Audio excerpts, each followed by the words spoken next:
एकच ध्यास आहे माझा की जे काय अंधकारमय जीवन जगतात त्यांना दृष्टी देण्यासाठीच आणि दृष्टी दानासाठीच हे माझं पूर्ण जीवन मी वाहून देणार आहे आणि वाहून घेतलेलं आहे मी। असं म्हणतात, असेल दृष्टी तर दिसेल सृष्टी। खरंच प्रत्येकाच्याच आयुष्यात डोळ्यांचं महत्त्व अनन्यसाधारण आहे। पण आजकाल आपल्या आजूबाजूला आपण बघतो अनेक वयोवृद्ध नागरिक आपल्या गळ्याऐवजी डोळ्यात मोती घेऊन फिरतात। डोळ्यातील हे मोती त्यांची दृष्टीच हिरावून घेतात। म्हणूनच अशा वयोवृद्ध लोकांसाठी आशेचा किरण ठरलेत अहमदनगर जिल्ह्यातील नागरदेवळे इथले नेत्रदूत जालिंदर बोरुडे। गेल्या 25 वर्षांपासून ते फिनिक्स फाउंडेशनच्या माध्यमातून हजारो वयोवृद्धांच्या दृष्टीसाठी झटत आहेत। आजवर अनेक नेत्रचिकित्सा शिबिरांचं आयोजन करून त्यांनी अनेकांना त्यांची दृष्टी परत मिळवून दिली।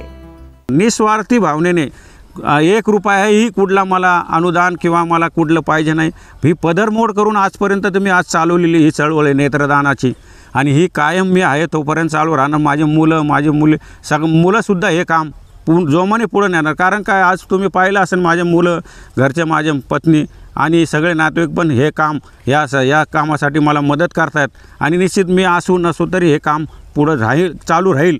आपल्या आईला आलेल्या अंधत्वाचा अनुभव जालिंदर यांच्या जाणीवा डोळस करून गेला।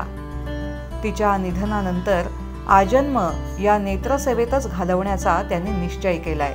माझ्या डोळ्याचा खर्च 25,000 रुपये सांगितला होता। माझ्या डोळ्याला पडदा आलेला होता आणि इतके पैसे खर्च करण्याची आमच्यात ताकदच नव्हती।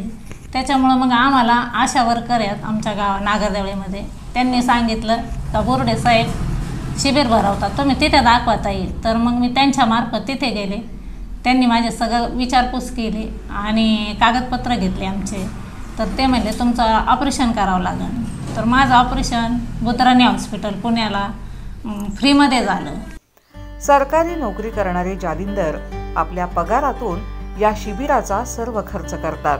फिनिक्स फाउंडेशनच्या माध्यमातून आजवर त्यांनी आयोजित केलेल्या 25,000 शिबिरांची दखल घेत अनेक सामाजिक संस्थांनी त्यांना गौरवलं आहे। जालिंदर बोरुडे यांच्या या डोळस कार्यामुळे आज अनेकांच्या डोळ्यात समाधानाचा, आनंदाचा, आशेचा दीप तेवत आहे।